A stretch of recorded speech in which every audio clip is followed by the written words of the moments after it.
This is task 3 in your book for 9.3. For this one, we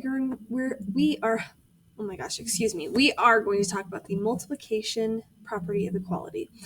Basically, this property states that you can multiply both sides of an equation by the same number and the two sides will remain equal. So just like you can divide both sides by the same number, you can also multiply both sides by the same number and it will stay balanced.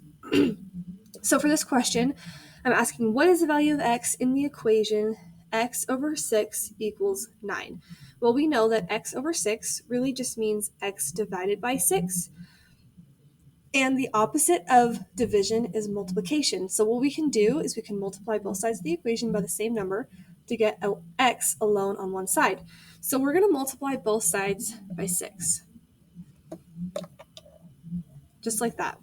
And when we multiply both sides by 6, these two 6's canceled out because it's essentially like saying 6 over 6, okay?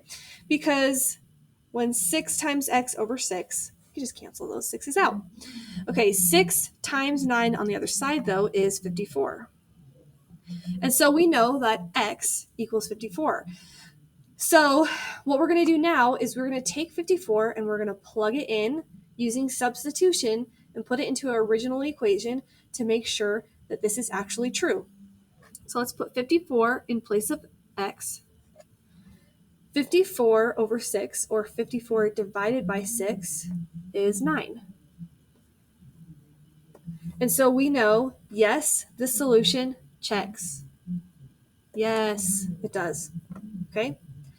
All right, so what we're going to do is we're going to find the value of x if you know that x over 10 equals 9. Describe how you found the solution.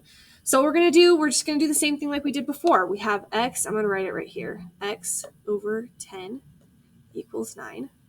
Well, I'm going to multiply both sides by 10. Like that. Okay. And then 10 times something over 10. We can cancel those 10's out. And then 9 times 10 is 90.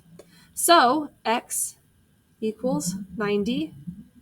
And we know this because we multiplied both sides by 10.